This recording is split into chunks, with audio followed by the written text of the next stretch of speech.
Hello. आज हम start करेंगे लैग्रैन्जियन से रिलेटेड क्वेश्चन। जितने भी इम्पोर्टेंट क्वेश्चन हैं हम आज लैग्रैन्जियन के क्वेश्चन करेंगे। एंड इससे पहले लेक्चर में हमने एक्सप्लेन कर दिया था कि लैग्रैन्जियन क्या होता है। जो लैग्रैन्जियन होता है वो kinetic energy minus potential energy इसके फॉर्म में लिखते हैं। हमने इसकी इक्वेशन ऑफ मोशन में लिखी थी कि लैग्रैन्जियन की इक्वेशन ऑफ मोशन क्या होती है, कैनोनिकल मोमेंटम और कौन से साइक्लिक कोऑर्डिनेट होते हैं। हमने सब टॉपिक इनके पहले लेक्चर में कवर कर चुके हैं। तो आज हम लैग्रैन्जियन से रिलेटेड जितने भी इम्पोर्टेंट क्वेश्चन हैं वो करेंगे जितने पॉसिबल हो सकता है। तो फर्स्ट क्वेश्चन है कि generalise coordinate is angle theta. जो हमारा जनरलाइज कोऑर्डिनेट क्या होता है वो हमने क्यू माना था।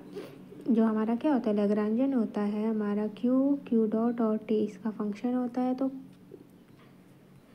क्या दिया क्वेश्चन में कि जनरलाइज कोऑर्डिनेट हमारा क्या है वो एंगल थीटा है। तो इसका जो करस्पॉन्डिंग जनरलाइज फोर्स क्या होगा उसकी डायमेंशन क्या होगी। तो आप डायरेक्ट याद रखना, अगर हमारा जनरलाइज कोऑर्डिनेट थीटा है तो उसका फोर्स क्या होगा, जनरलाइज फोर्स की डायमेंशन आपकी टॉर्क की होगी। ये एक लंबा डेरिवेशन है, ये हमारा डी अलम्बर्ट प्रिंसिपल को सॉल्व करके निकलता है।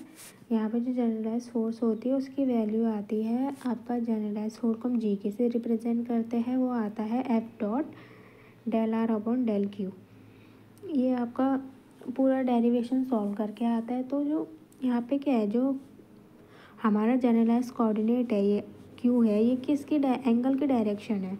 मतलब फोर्स इंटू हम जो एंगल को लेते हैं फोर्स इंटू परपेंडिकुलर डिस्टेंस होती है एंगल के थ्रू में, वो आपका टॉर्क होता है। तो यहाँ से आपका जो जनरलाइज फोर्स हो जाएगा वो किसकी डायमेंशन आ जाएगी, टॉर्क की आ जाएगी। क्योंकि एंगल दिखा रहे हैं तो मतलब वहाँ पे रोटेशन होगा। जहाँ पे भी एंगल आता है वहाँ पे आपका रोटेशन होता है। तो रोटेशन सिर्फ आपका टॉर्क में होता है। तो आप इसके अकॉर्डिंग भी आंसर लगा सकते हैं। मोमेंटम में कोई रोटेशन नहीं होता, एंगल एनर्जी में नहीं होता, फोर्स में नहीं होता, सिर्फ एक टॉर्क को होता है जहाँ पे रोटेशन को होता है। नेक्स्ट क्वेश्चन है कि generalise coordinate has the dimension of velocity, then the generalise velocity the dimension of. Okay, इसका है एक्सेलेरेशन। देखो जो हमारा क्या है जनरलाइज कोऑर्डिनेशन जो क्यू है इसकी डायमेंशन दे रखी वी वेलोसिटी है। तो जनरलाइज वेलोसिटी क्या होती है, del Q upon del T. यही तो होता है हमारा जनरलाइज वेलोसिटी। अगर हमारा जनरलाइज कोऑर्डिनेट क्यू है तो हम जनरलाइज वेलोसिटी को क्या करते हैं, क्यू डॉट से रिप्रेजेंट करते हैं। क्यू डॉट क्या होता है, del Q upon del T.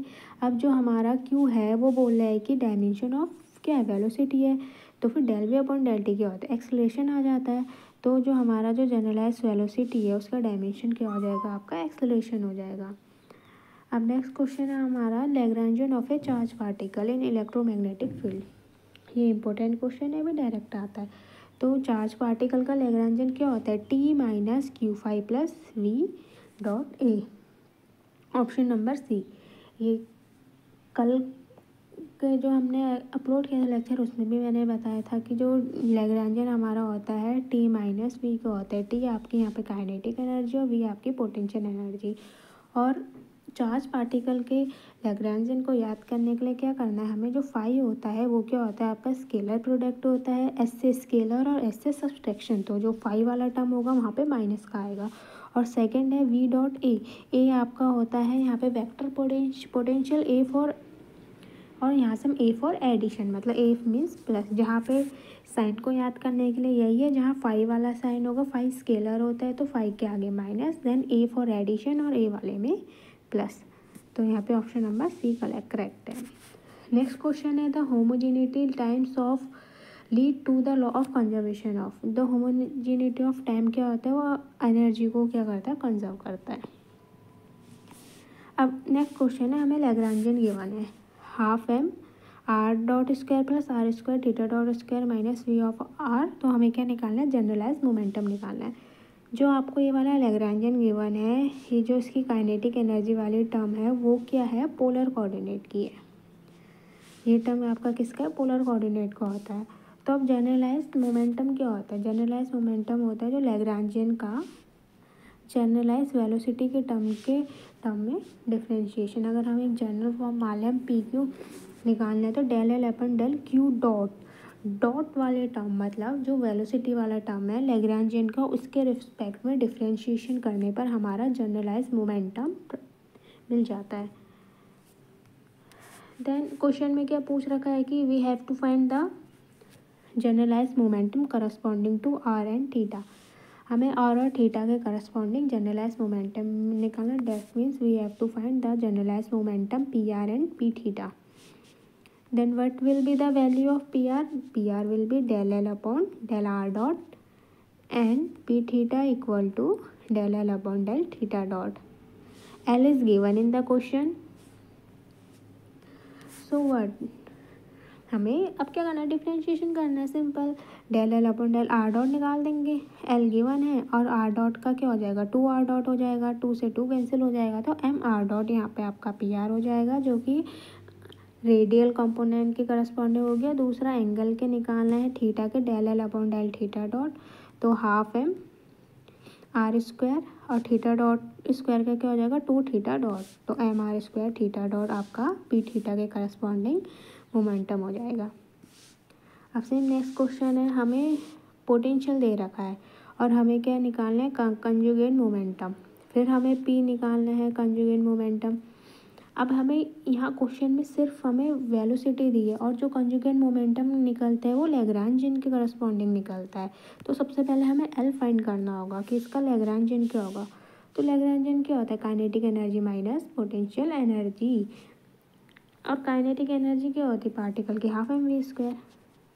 ये हमारा हाफ एम वी स्क्वायर हो गया माइनस, और ये वाला टर्म हमें पोटेंशियल जो गिवन है, तो आपका लैग्रेंजियन ये क्या हो जाएगा, half M V square minus half M omega square X square minus half M mu V square. बस अब हमें क्या निकालना है, मोमेंटम निकालना है। मोमेंटम होता है लैग्रेंजियन का वेलोसिटी के रिस्पेक्ट में differentiation. Velocity that means generalise velocity. Q dot भी हम इसे रिप्रेजेंट करते हैं क्लासिकल में। बस डेल एल अपॉन डेल भी निकाल देंगे तो यहाँ से क्या आ जाएगा, हाफ एम वी स्क्वायर का 2v, 2 से 2 cancel, M V minus same यहाँ पे एम म्यू 2v, मतलब एम म्यू ये आपका जो कंजुगेट मोमेंटम आ गया पार्टिकल का। देखो अब नेक्स्ट क्वेश्चन है आपका, हमें लैग्रेंजियन गिवन है, half alpha Q dot square plus beta Q square. अब हमें क्वेश्चन में निकालना है कि क्वेश्चन में ये गिवन है इतने ऑप्शन विच इज़ करेक्ट। एक पहले तो हमें पी क्यू निकालना है। पी मतलब हमें सबसे पहले इसका कंजुगेट मोमेंटम निकालना है। दूसरा बताना है कि क्वांटिटी कंजर्व होगी या नहीं होगी। तो मैंने बताया था किसी कंजर्व क्वांटिटी को निकालने का क्या रूल होता है। अगर क्यू डॉट प्रेजेंट है और उसका करस्पॉन्डिंग क्यू प्रेजेंट नहीं है तो वही पार्टिकल कंजर्व होता है। अगर जनरलाइज वेलोसिटी प्रेजेंट है लेकिन उसके रिस्पेक्ट में जनरलाइज कोऑर्डिनेट प्रेजेंट नहीं है तो वो पार्टिकल आपका कंजर्व होता है। क्यू डॉट प्रेजेंट हो और क्यू प्रेजेंट नहीं है उसके रिस्पेक्ट में तो वो पार्टिकल आपका कंजर्व होता है। लेकिन हमारा यहाँ पे क्या, क्यू डॉट भी प्रेजेंट है और क्यू भी प्रेजेंट है। क्या दे रखी लैग्रेंजियन की equation, alpha Q dot square plus beta Q square, मतलब क्यू डॉट और क्यू दोनों प्रेजेंट है, तो मतलब ये हमारा जो है कंजर्व नहीं होगा। तो जो दो ऑप्शन है कि इट इज़ कंजर्व क्वांटिटी और जो कंजर्व क्वांटिटी, ये तो गलत हो गए फर्स्ट एंड थर्ड। तो हमारा क्या होगा, सेकंड और फोर्थ में से कोई आंसर करेक्ट होगा। अब हमें क्या मोमेंटम निकालना है। मोमेंटम क्यों होता है, जनरलाइज वेलोसिटी के टर्म में डिफरेंशिएशन, तो del L upon del Q dot निकाल लेंगे तो क्या हो जाएगा इसका 2 अल्फा क्यू डॉट।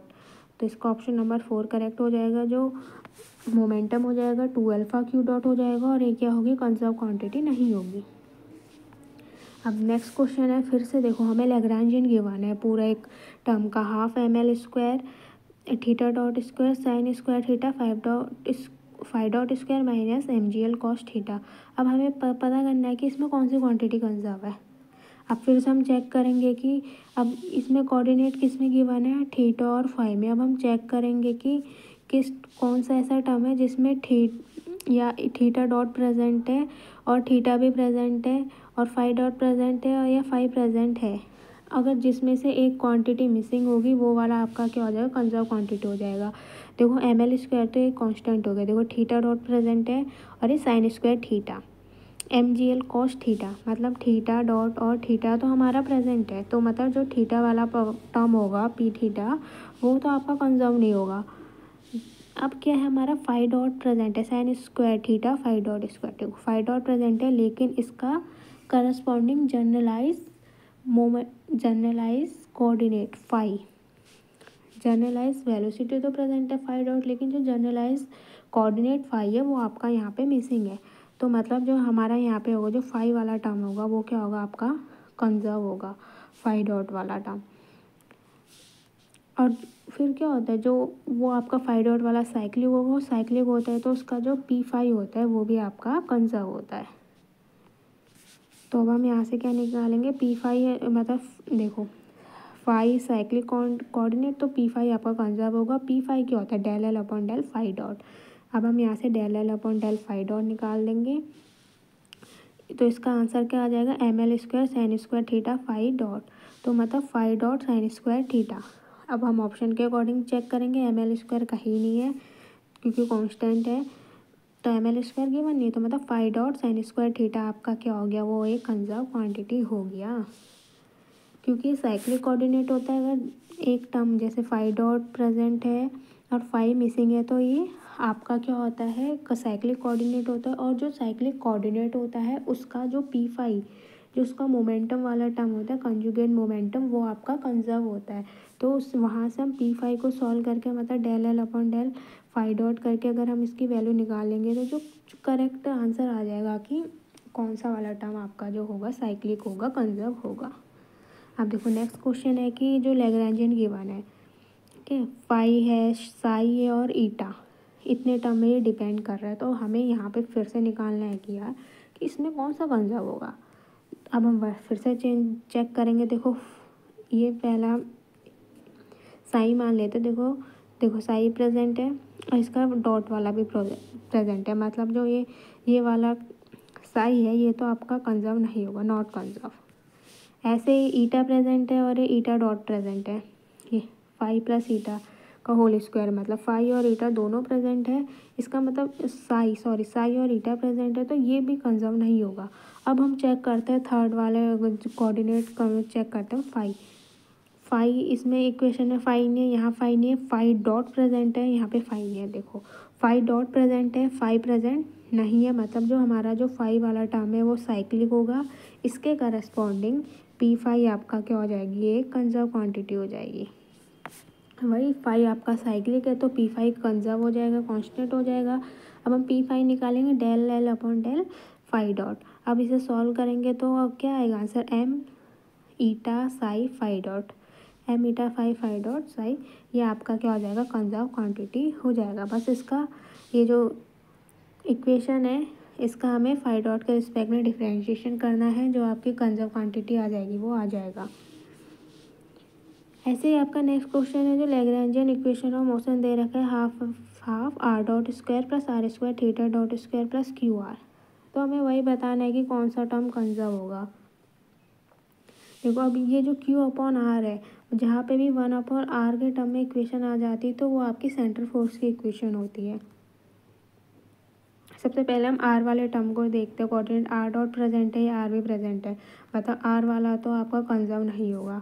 तो थीटा डॉट वाला देखो यहाँ पे क्या थीटा डॉट प्रेजेंट है, थीटा प्रेजेंट नहीं है, मतलब जो इसका क्या होगा angular momentum on the particle about the centre of attraction is constant, क्योंकि ये सेंटर फोर्स की इक्वेशन है तो मतलब जो सेंटर ऑफ अट्रैक्शन के टर्म में होगा थीटा वाले उसमें थीटा आपका एंगुलर हो गया तो एंगुलर पार्ट उसका आपका कांस्टेंट हो जाएगा। अब देखो फिर नेक्स्ट क्वेश्चन दे रखा है, a particle is moving on a sphere vertically upward direction, it is taken as a z direction and which is conserve. अब इसने पूछा है कि ये क्वेश्चन दे रखा है कौन सा क्वांटिटी हमें कंजर्व होगा, ना ही इसमें लैग्रेंजियन इक्वेशन दे रखा है, तो हमें इसका लैग्रेंजियन इक्वेशन निकालना पड़ेगा। क्या होगा लैग्रेंजियन इक्वेशन हमें पता है टी माइनस वी काइनेटिक और पोटेंशियल। अभी स्फीयर में मूव कर रहा है पार्टिकल तो हम यहाँ पे क्या यूज़ करेंगे, स्फेरिकल कोऑर्डिनेट यूज़ करेंगे, क्योंकि ये पार्टिकल आपका स्फीयर में मूव कर रहा है। तो स्फेरिकल कोऑर्डिनेट की काइनेटिक एनर्जी क्या होती है, मैंने बताया था और आपको ये लर्न होनी चाहिए। स्फेरिकल, पोलर, सिलेंड्रिकल, इन सब की काइनेटिक एनर्जी क्या होती है। कार्टेशियन की तो सिंपल ही होती है x dot square, y dot square, z dot square, जितने भी कोऑर्डिनेट हो। तो इसकी काइनेटिक एनर्जी क्या होगी, half M R dot square r square theta dot square plus are square sine square theta phi dot square. ये आपकी kinetic energy है। पोटेंशियल एनर्जी क्या है, ये अपवर्ड में मूव कर रहा है ऐसे पार्टिकल। यहाँ पे कोई आर इसका रेडियस हो गया सर्किल का और जेड डायरेक्शन में ले रखा है, तो एम जी जेड इसका आपका क्या हो जाएगा, पोटेंशियल एनर्जी हो जाएगा। और स्फेरिकल कोऑर्डिनेट में z equal to r cos theta होता है, तो हमने यहाँ पे लिख दिया m g r cos theta. तो यहाँ पे कंप्लीट लैग्रेंजियन की इक्वेशन आ गई, half M R dot square r square theta dot square plus are square sine square theta phi dot square minus M g r cos theta. अब क्या है, circle का रेडियस फिक्स है, r equal to are, capital R मान लिया है। Are fix है तो उसका आर डॉट क्या हो जाएगा, जीरो हो जाएगा। कांस्टेंट है, आर डॉट होता है del are upon del t, तो आर डॉट जीरो हो जाएगा। तो आपका लैग्रेंजियन क्या आ जाएगा, half M R square theta dot square plus, यहाँ पे आर को कैपिटल आर लिख देना, r square sine square theta phi dot square minus M g r cos theta. अब देखो थीटा प्रेजेंट है, थीटा डॉट, और ये थीटा भी प्रेजेंट है और ये थीटा भी प्रेजेंट है, मतलब थीटा वाली क्वांटिटी तो आपका कंजर्व नहीं होगा, कांस्टेंट नहीं होगा। डेट मीन्स यहाँ पे ओनली फाई एक ऐसा टर्म है जिसका फाई डॉट प्रेजेंट है, लेकिन इसका जनरलाइज कोऑर्डिनेट फाई प्रेजेंट नहीं है। मतलब जो फाई है आपका वो साइक्लिक कोऑर्डिनेट होगा और जो पी फाई है वो आपका क्या हो जाएगी, कंजर्व क्वान्टिटी हो जाएगी। और जो हम पी फाइव होता है उसको ही क्या बोलते हैं, लीनियरली एल जेड भी बोलते हैं हम। डेट मीन्स देखो ऑप्शन में हमें पी फाइव नहीं दे रखा है, ना ही ये पूछ रखा है कि कौन सा टर्म है, L x L y L z या ऑल, तो मतलब एल जेड वाली क्वांटिटी आपकी क्या हो जाएगी, यहाँ पे कंजर्व हो जाएगा। अब नेक्स्ट क्वेश्चन है, लैग्रेंजियन दे रखा है half M D x by D T का square D Y by D T का स्क्वायर इतना square minus we by Z X square plus Y square, ठीक है। अब इसमें पूछा है कि करेक्ट ऑप्शन क्या है, कि कौन सी क्वांटिटी कंजर्व होगी, कौन सी क्वांटिटी कंजर्व नहीं होगी। तो देखो सबसे पहले मैंने यही बताया था, x square plus Y square present है, डेट मीन्स पी जेड आपका कंजर्व होगा। एल जेड ये वाला आपका होता है लीनियर का, जैसे x square plus Y square के फॉर्म में आपका पोटेंशियल है गिव प्रेजेंट है इक्वेशन में, तो आपका क्या हो जाएगा, एल जेड वाली क्वांटिटी प्रेजेंट होगा। Y square plus z square होगा तो एल एक्स कॉन्स्टेंट होगा, और एक्स और जेड होगा तो एल वाई आपका कांस्टेंट होगा। तो x square plus Y square है, तो डेट मीन्स तो आपका यहाँ पे तो पहली बात तो ये है कि आपका जेड एल जेड वाला जो है वो तो कंजर्व होगा ही होगा, साइक्लिक होगा, कंजर्व होगा एल जेड। और दूसरा देखो ये वाला आपका d x by D t को हम क्या लिख सकते हैं, एच डॉट का स्क्वायर वाई डॉट का स्क्वायर प्लस जेड डॉट का square minus we by two x square plus Y square. ये है देखो एक्स डॉट प्रेजेंट है, एक्स प्रेजेंट है, मतलब जो आपका पी एक्स होगा वो आपका साइक्लिक नहीं होगा। ऐसे ही वाई वाले टर्म प्रेजेंट है डॉट में, वाई डॉट भी प्रेजेंट है, वाई भी प्रेजेंट है, ये भी आपका कांस्टेंट नहीं होगा। जेड डॉट प्रेजेंट है लेकिन जेड प्रेजेंट नहीं, डेट मीन्स पी जेड आपका क्या होगा, ये कंजर्व क्वांटिटी होगी। तो यहाँ से आपका एंगुलर और लीनियर में दोनों में यहाँ से आपका कंजर्व क्वांटिटी दिखा रहा है। ऑप्शन के अकॉर्डिंग हमें चूज़ करना है। अगर यहाँ पे एल जेड वाला नहीं दिया होता तो हम नहीं चूज़ करते, ओनली पी जेड दिया होता। तो यहाँ पे आपके दोनों ऑप्शन में गिवन है, तो मतलब पी जेड और एल जेड दोनों कंजर्व है। क्यों, क्योंकि ये D x by D T x dot होता है, एक्स डॉट प्रेजेंट है और एक्स स्क्वायर प्रेजेंट है। एक्स वाला क्वांटिटी कंजर्व साइक्लिक नहीं होगा। साइक्लिक में जो लीनियर टर्म होता है वो एंगुलर वाला, सॉरी साइक्लिक में जो पी फाइव होता है उसका टर्म को वो कंजर्व होता है। एक्स डॉट और एक्स प्रेजेंट है नहीं, वाई डॉट और वाई प्रेजेंट है no, only z dot present है, बट जेड वाला इसका कोऑर्डिनेट प्रेजेंट नहीं है, मतलब पी जेड कंजर्व होगा। और x square plus Y square present है, जो थर्ड वाला होता है एल जेड आपका वो कंजर्व होगा। अब यहाँ पे एनर्जी कंजर्व होगी या नहीं होगी ये भी पूछा है। देखो अगर हमारा लैग्रेंजियन है वो डायरेक्टली टी पर डिपेंड करता है, देखो यहाँ पे साइन ओमेगा टी आ रहा है, इसे कहते हैं explicitly depend on time. Explicitly depend on time mean directly depends on T. अगर लैग्रेंजियन डायरेक्टली आपका टी पे डिपेंड करता है तो आपका वहाँ पे एनर्जी कंजर्व नहीं होती है।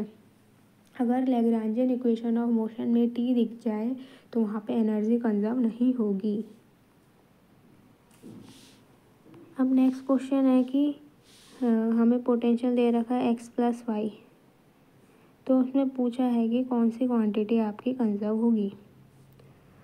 तो यहाँ पे बस एक कॉन्सेप्ट है, जैसे x + y है तो इसको जैसे LZ क्वांटिटी LX PX ये सब है, तो x की जगह यहाँ पे PX लिख दो, PY लिख दो और इनके कोफिशिएंट का जैसे यहाँ पे अभी तो यहाँ पे दोनों एक एक है, अगर कोफिशिएंट यहाँ पे जैसे 2 है और यहाँ पे 3 है तो इनको एक्सचेंज कर दो। जैसे y में अगर 3 कोफिशिएंट 3 है कोफिशिएंट तो इसको PY वाले में लिख दिया और जो यहाँ पे 2 है उसे इसमें PY में लिख दो, बीच में इनके माइनस साइन लगा दिया। जैसे x + y है तो यहाँ पे माइनस कर दिया और इसको PX लिख दिया और इसको PY लिख दिया, तो आपका PX - PY क्या हो जाएगा, कंजर्व हो जाएगा। या फिर अगर आपको साइन चेंज नहीं करना है, यहाँ पे PX लिख दो, यहाँ पे PY लिख दो और इस वाले को माइनस कर दो, तो ये दोनों आपकी क्वांटिटी कंजर्व हो जाएगी। अब देखो नेक्स्ट क्वेश्चन है लैग्रांजियन गिवन है। जो लैग्रांजियन है आपका x dot y dot z dot X Y T इन सब का क्या है, फंक्शन है। तो कौन सी चीज़ें कंजर्व होगी, क्या चीज़ कंजर्व। सबसे पहले इसमें टोटल एनर्जी का दे रखा है। अभी मैंने बोला था अगर लैग्रांजियन डायरेक्टली टाइम पे डिपेंड करेगा, if Lagrangian is directly explicitly depends on time then total energy of the particle is not conserve. तो यहाँ पे टोटल एनर्जी कंजर्व नहीं होगा, तो ये ऑप्शन 4 में ही दिख रहा है, जो एक सेकंड में 4 में, तो टोटल एनर्जी नॉट कंजर्व, ठीक है, और टोटल एनर्जी नॉट कंजर्व। अब देखो यहाँ पे y डॉट भी प्रेजेंट है, y प्रेजेंट है, मतलब y आपका कांस्टेंट नहीं होगा, कंजर्व नहीं होगा। तो यहाँ पे क्या होगा, x डॉट भी प्रेजेंट है, x भी प्रेजेंट है, मतलब x कंजर्व नहीं होगा। z डॉट है बट z नहीं है, मतलब जो z है आपका PZ साइक्लिक होगा वो आपका क्या होगा, कंजर्व होगा यहाँ पे। तो इसलिए इसका ऑप्शन नंबर 4 करेक्ट होगा। टोटल एनर्जी कंजर्व नहीं होगी but z component of linear momentum is conserve. अभी भी करा था homogeneity of time leads to the law of conservation of energy. अब नेक्स्ट क्वेश्चन है कि जो पार्टिकल है वो मूव कर रहा है, ठीक है, पोटेंशियल में, जो इतने सारे पोटेंशियल गिवन है यहाँ पे मूव कर रहा है, तो यहाँ पे कौन सा जो टर्म है उसका जेड कंपोनेंट का जहाँ पे कंजर्व नहीं होगा। In which case Z component of angular momentum is not conserve. देखो x² + y² के टर्म में, मतलब LZ यहाँ पे कंजर्व होगा, यहाँ पे भी x² + y² के टर्म में LZ conserve, x² y² LZ conserve. बस जो ऑप्शन नंबर सी है इसमें x² + y² के टर्म में कंजर्व नहीं है, मतलब ऑप्शन नंबर सी इसका करेक्ट होगा। अब नेक्स्ट क्वेश्चन है और ये लास्ट क्वेश्चन है कि जो लैग्रांजियन है वो आपका मूव कर रहा है सेंटर फोर्स में, ये गिवन है, तो यहाँ पे क्या क्वांटिटी कंजर्व होगी, मतलब 5 कंजर्व होगा। 5 है मतलब LZ कंजर्व होगा, तो इसको हम क्या कहते हैं, एजीमुथल मोमेंटम भी बोलते हैं। देखो R डॉट है और R प्रेजेंट है, लेकिन 5 डॉट वाला टर्म है, 5 प्रेजेंट नहीं है, मतलब जो 5 वाला टर्म है वो आपका कंजर्व होगा और इसको हम एजीमुथल मोमेंटम भी बोलते हैं। आई होप आपको वीडियो पसंद आई होगी। Thank you. अब हम इसका एक और वीडियो लाएंगे क्वेश्चन का, और उसमें जो भी बचे हुए क्वेश्चन है कि लैग्रांजियन को कैसे सॉल्व करते हैं वो सब सॉल्व करेंगे। Thank you.